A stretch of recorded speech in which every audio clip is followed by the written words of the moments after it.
Namo tassa bhagavato arahato samma sambuddhassa. Namo tassa bhagavato arahato samma sambuddhassa. Namo tassa bhagavato arahato samma sambuddhassa. Buddhang dhammang sanghang namasami. So have a quick look at the questions first.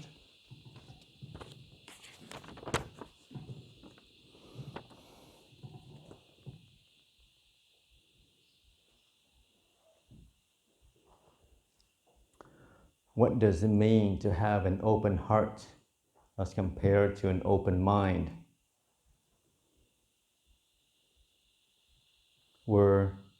That's the second question. Will the peacock be attacked by the goanna? Oh, very important question. I think in the Thai tradition, we use heart and mind interchangeably. When it says open heart, it's the same thing as an open mind. Yeah. The heart from the Thai tradition is the thing that feels when you suffer or you're not happy. It's the heart. Yeah. But it's used interchangeably. So to have an open mind is the same as to have an open heart. When you're training the mind, it's also, it's a good-hearted person. It's also a good mind person. Is that clear? And the other question is harder to answer. We don't know. One day it was sitting on its eggs, and the next day it's limping around. So we're surmised that sometimes they go and went after it, but no, we don't really know for sure. Some of those unanswerable questions we have to live with.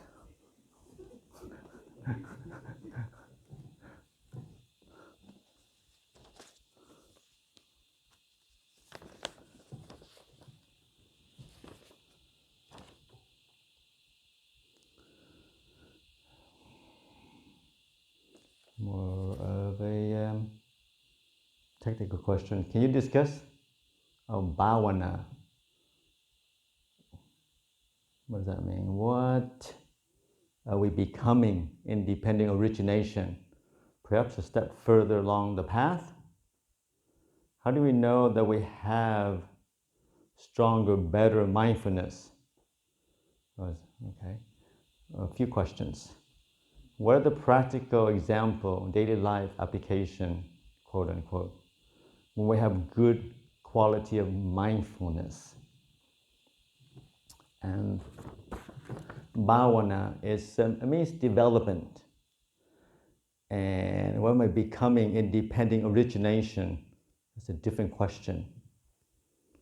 I think becoming is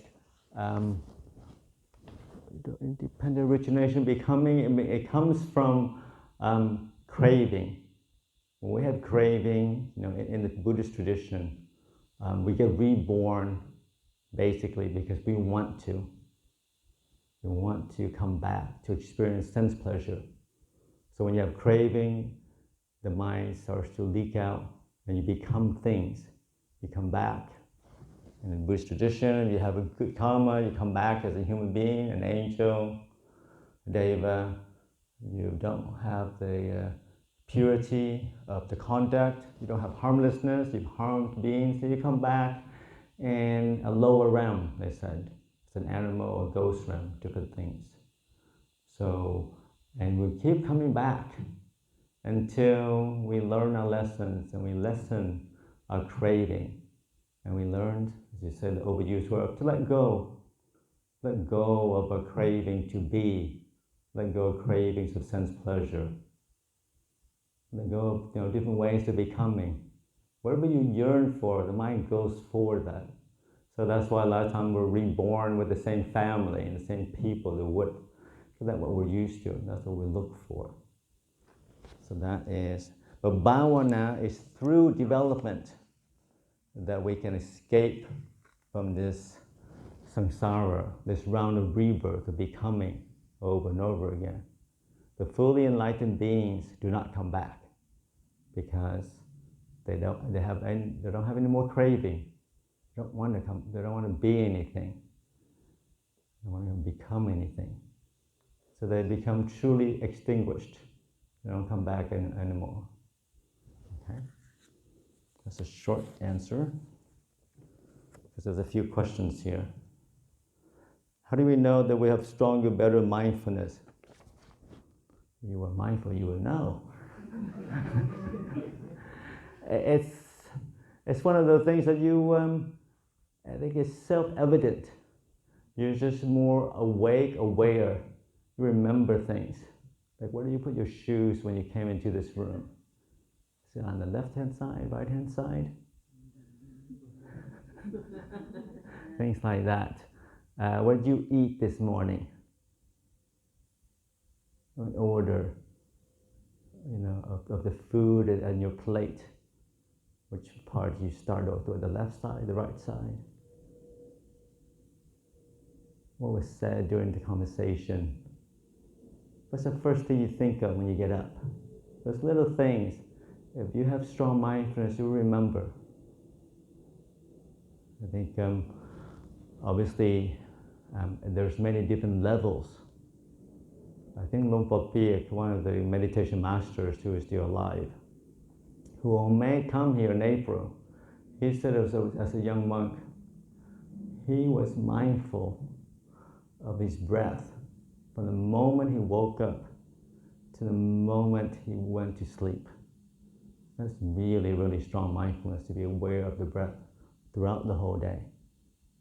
Most people, I think, can keep the breath going for about, 2 or 3 breaths, and they're off somewhere else.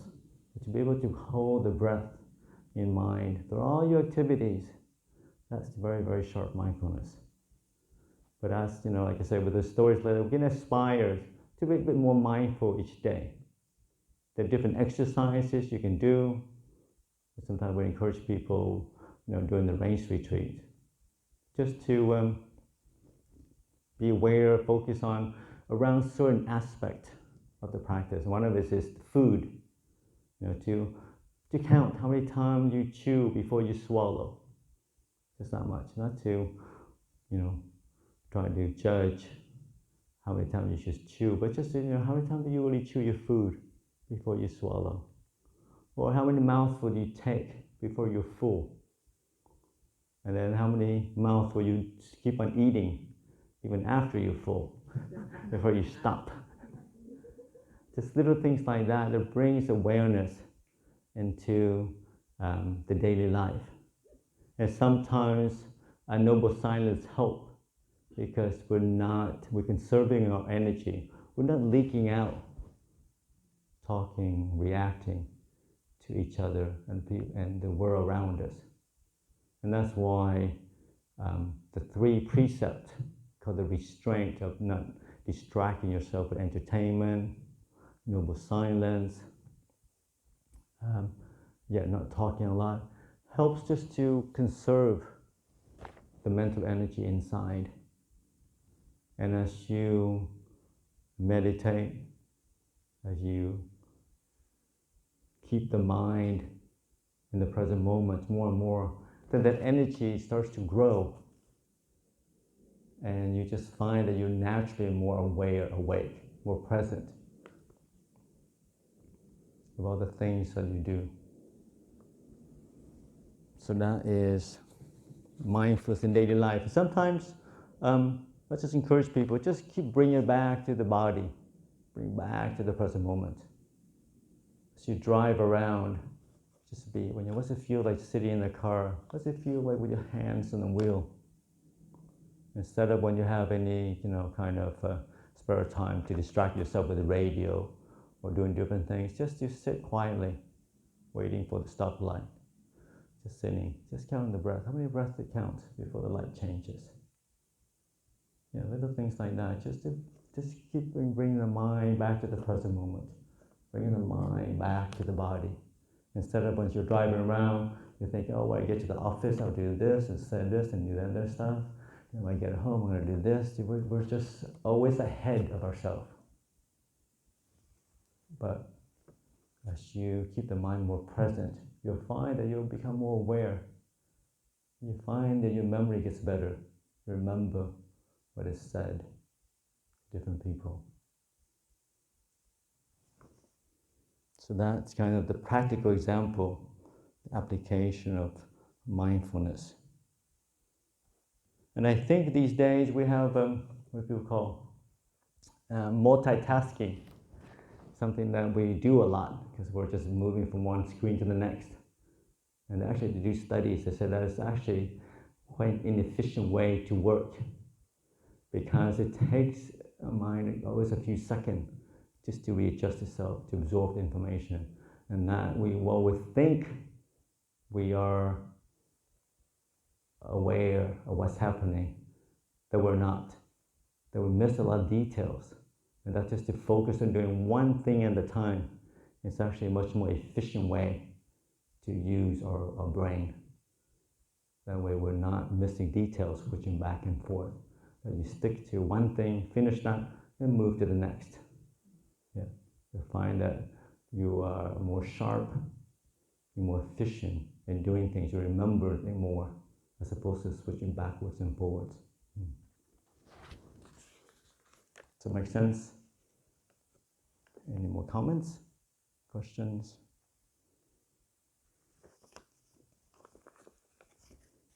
I always encourage people, just stay body grounded.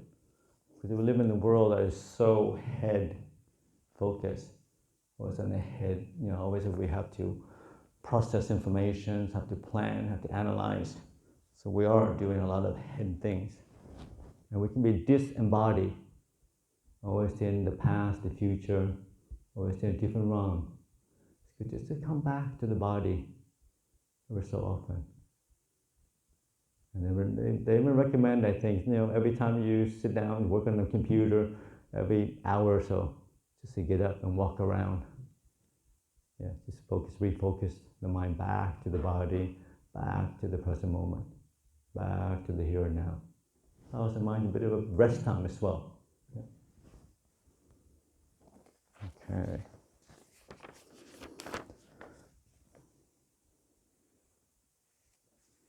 I think we just came up with one of the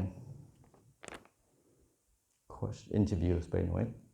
A question for advice in dealing with romantic love attachment. How best to have love but not be too attached? Thank you.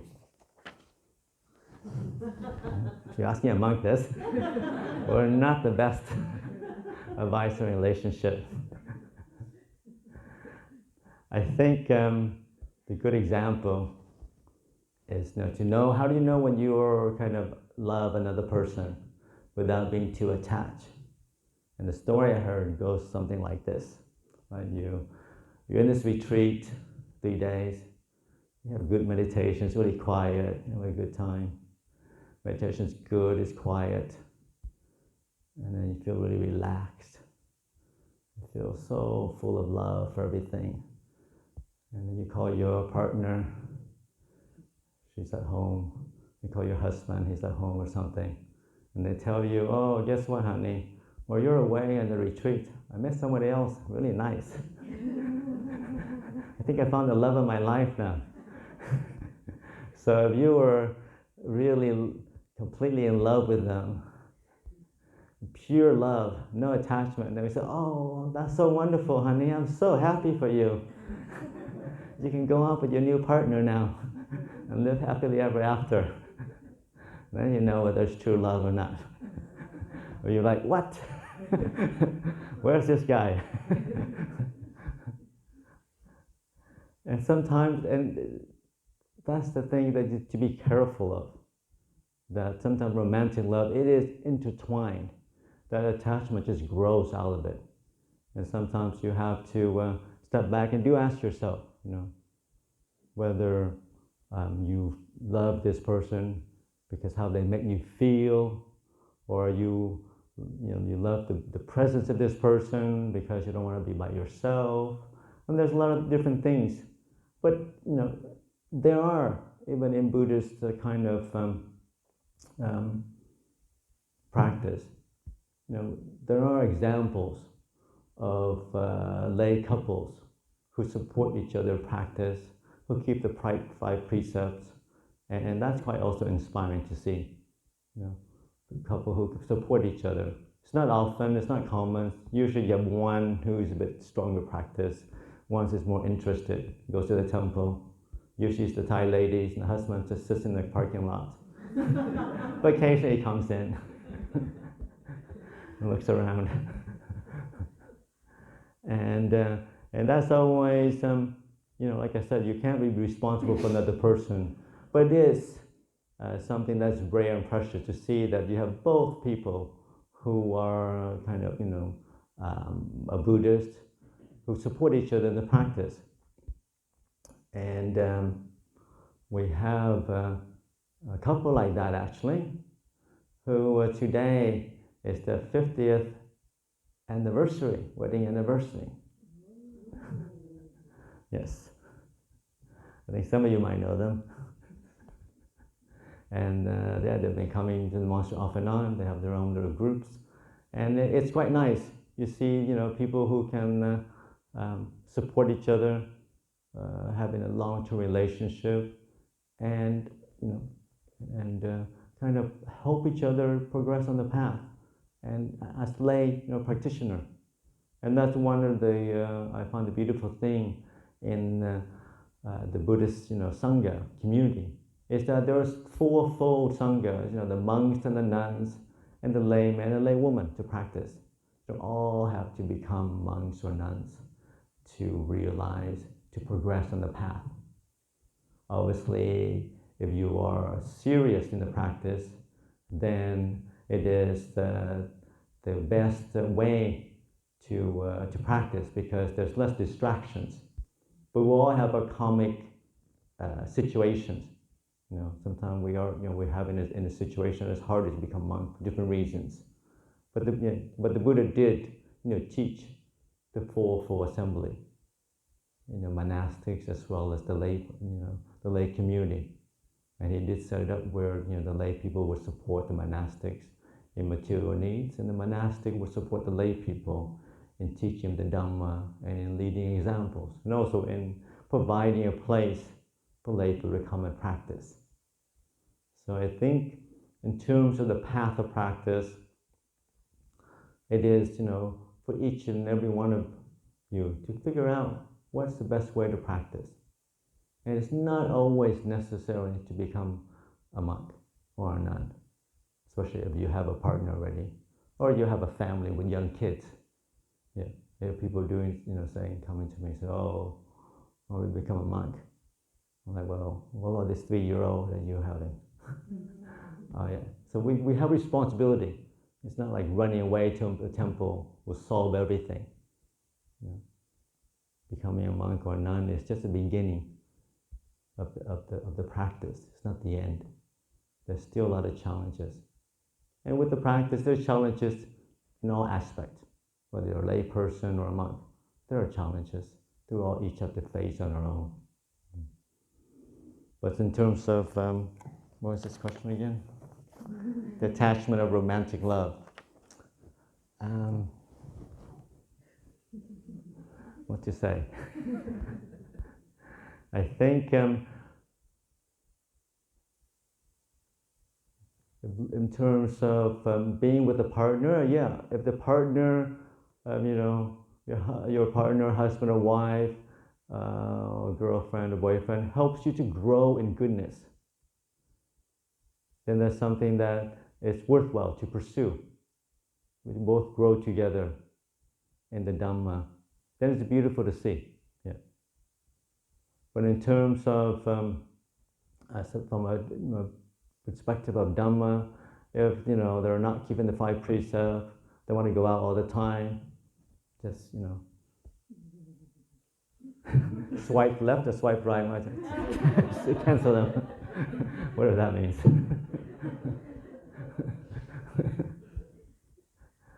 Because it is, as practitioner, it's about growing in goodness, grow in wholesome qualities, and to be focused on that. Whatever helps to nurture that, whatever helps to nurture your wholesome qualities, you can incline towards that. Everything else, it's nice, but at the end of the day, it's going to fade away. The excitement of the honeymoon period, the excitement of meeting somebody new, the excitement of having a new relationship, that goes away. But developing wholesome qualities, growing Dhamma is something that's steady, that grows within you.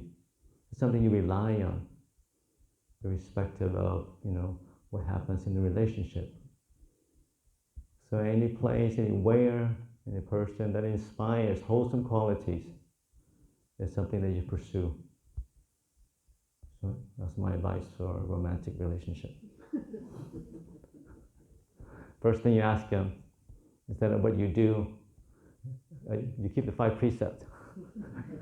Lay down, okay, thanks, I'll see you. I don't know. What else is there? Any other questions?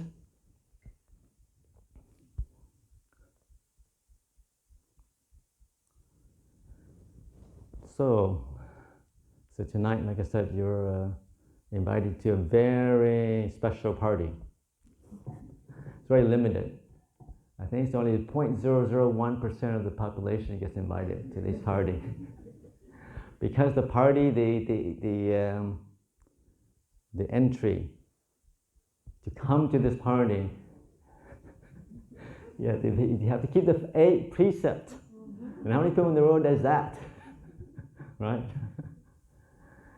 So sometimes we look in the worldly way, we look to this kind of, we look to be in this special place, special club of wealth and power or exclusivity.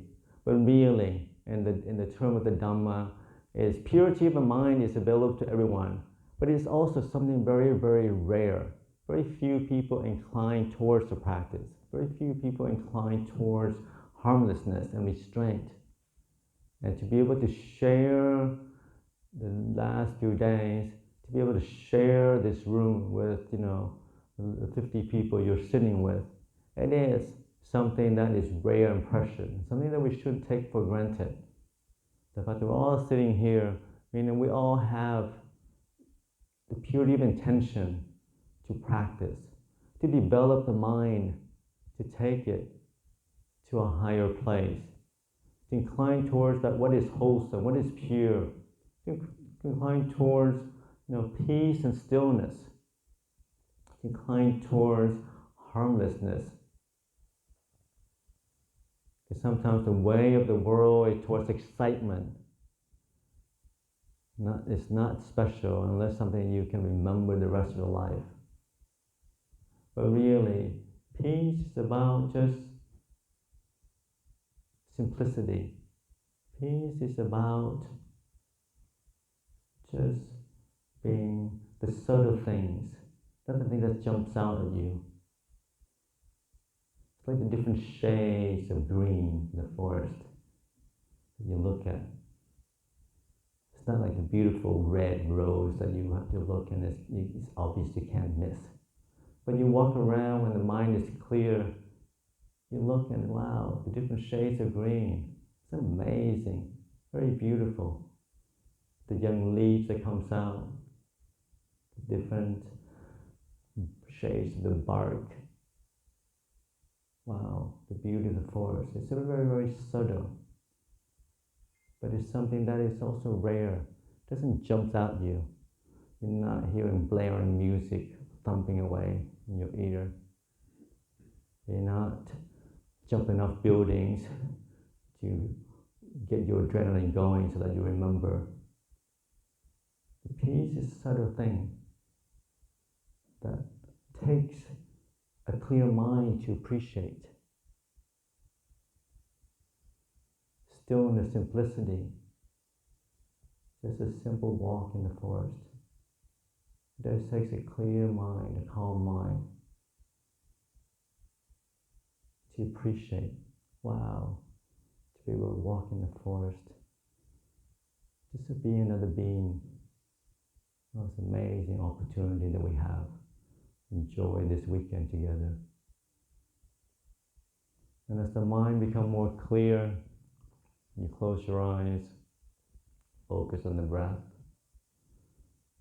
and the mind's really, really still. Who knows, you might get some fireworks happening tonight.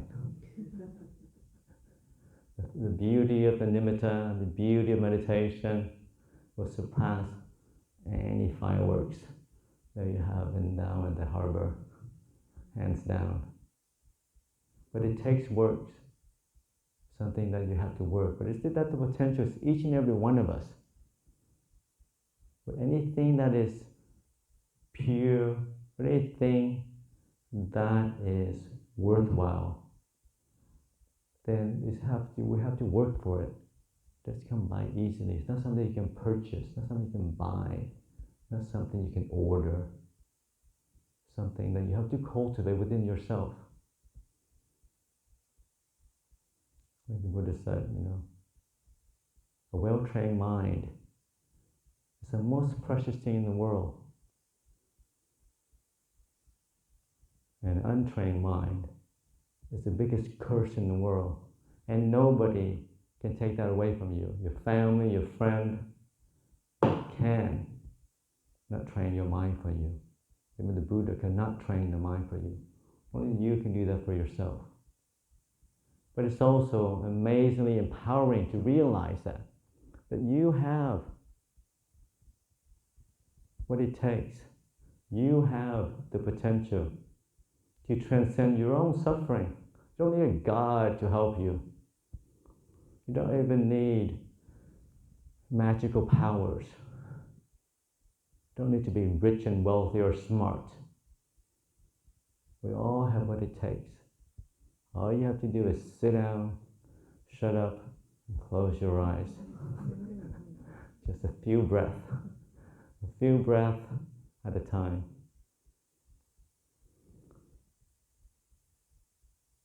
And then a few moments of silence, a few moments of stillness.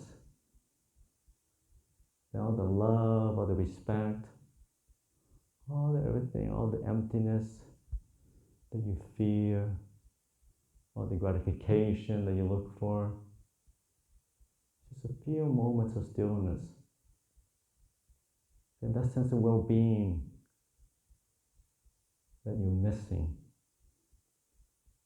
That sense of deep peace that we all yearn for will start to bubble up. Will start to manifest itself deep inside your heart or your mind. You feel it. You know it. And it gives you great confidence that this path of practice is something that's worthwhile. That this path of practice is something that is precious.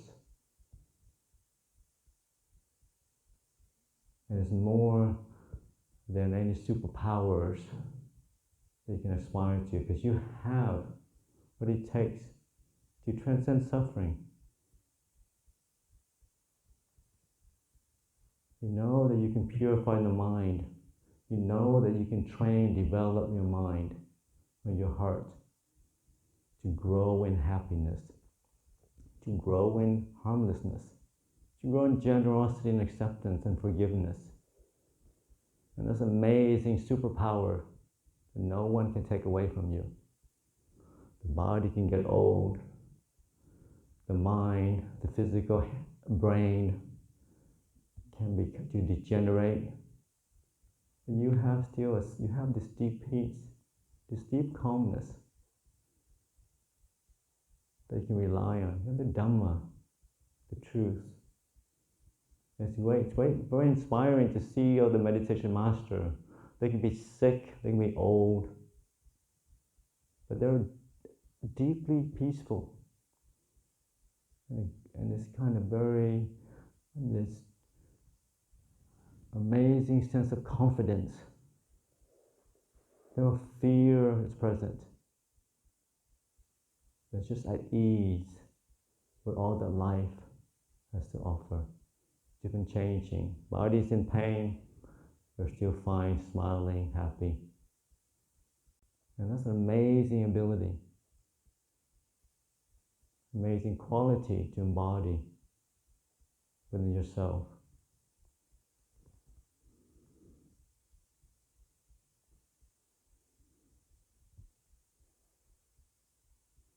So, as we sit here, as the year is ending, another year will come. Hopefully we take a few moments just to reflect on life, what we learned the last year, and hopefully going forward to move towards the Dhamma, to move towards peace and simplicity, to move towards wholesomeness, whatever ways that manifests itself to us. How can I grow in wholesome qualities? To be more patient, be more accepting, to forgive, to let go, to grow in energy, to grow in faith, to grow in peace and wisdom. Whatever the world brings, whatever happens, whether they're flood or fires, hopefully we have the tools to adapt, to cope, to be with what is, without fear or anxiety. And that is the result of a well-trained mind that we can rely on. Because you see, with all the technology we have, the world is changing faster and faster. It cannot prevent flood, cannot prevent fires, cannot prevent sicknesses. We still get sick.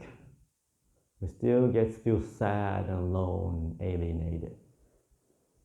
There still isn't a pill you can take to solve that. Or may solve it for a couple of hours, some pills they say, but not for a long, long time. The only pill that really solves our mental issues is the Dhamma. The Dhamma is the most powerful medicine that we have. In the last 2,500 years, it is true now, and will also be true in the future. So as we lean towards the Dhamma, lean towards the medicine of peace and stillness, of true wisdom, then hopefully that will be the medicine that helps us cure our mental sufferings that we have.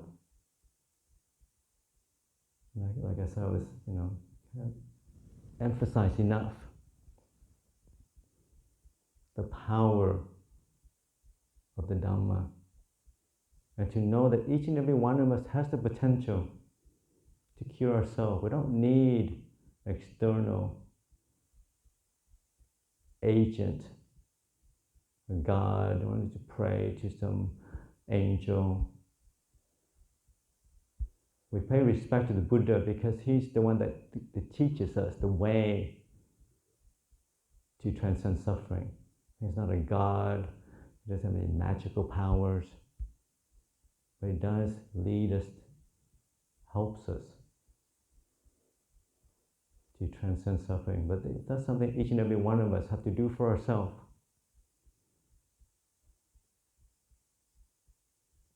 But like I said, we are our own salvation. And to remember that, to know that, to have faith in that, brings great confidence in the Dhamma and your own ability to solve your own issues, your own problem. So next time you knock on my door and says, Ajahn, I have a problem. I was like, The answer is inside you, little grasshopper. So I offer that for your reflection tonight.